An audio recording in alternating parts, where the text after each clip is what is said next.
Hello guys Shivratri सरिबा परे परे आम घरे हेबाकु जाउची सत्यनारायण पूजा। तो आमे तीन भाई बाहरी जाइथिलु पनीपरिबा आनिबा पई मार्केट को आसंतु बुलिबा सिलीपुंजी मार्केट। तो देखिबा एठी कोन कोन सब मिलुची। प्रथमे गाड़ी पार्किंग करदेलु आमे तापर आमे पड़े आइथिलु मार्केट देखिबा कोडी केमती सुविधा रे टिके मिलुची। एपटे आमर लिस्ट अनुसार आलू 15 केजी हो जाइए, गाजर 3 केजी हो जाइए, आमको टमाटो भी नेबार अच्छी। सेपटे दुई भाई बुलूँ आउपटे अलग जिनस किणाकुणी करुँची। समस्ते निज निज काम लगिचु ना बेपारी सब नहीं जाए पनीपरिया किसी मिलनी। ठीक अच्छे परिवा किणी सारा पर मु गोटे गीत शुणु था गाड़ी में बसिकी दी भाई ओल्लैंती पूजा सामग्री नापी। ठीक अच्छे देखी पारे फल दुकान अच्छा आउ भी बहुत किसी जिनस नेबार थाए तो मु भी टे तौक ओह्ल पड़ी।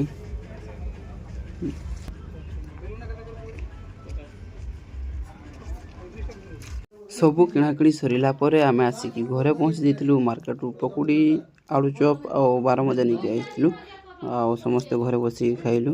बारमजार बहुत टेस्ट था कहीं बहुत दिन पर खाऊँ बारमजा। ठीक अच्छे देखी पारे एपटे चाउल 2 बस्ता तापर परिवा बीन्स फूलकोबी आ सब मसला जातीय सब रखाई बस्तार। ठीक अच्छे एपटे आलू प्याज रसुण सब मार्केट रू अणाई। आउ किछि मार्केट रू आनी जिनस फ्रिज रे रखाई जमीक देखिपे। एपटे रहा आमर गाजर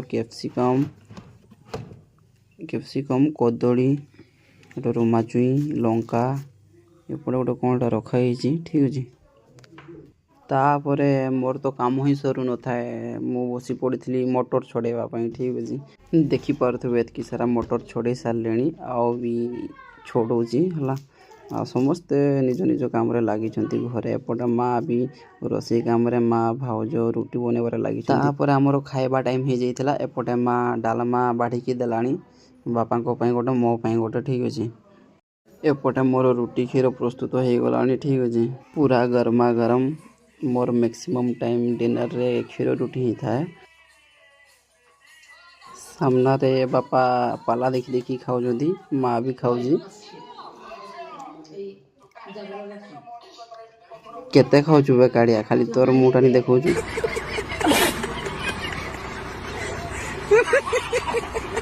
तापर मु मशारी टांगवाई पड़े निद भी बहुत जोर लगु थाए पूरा थकी पड़ी थाए। आज ब्लॉग वीडियो ये एंड करवा।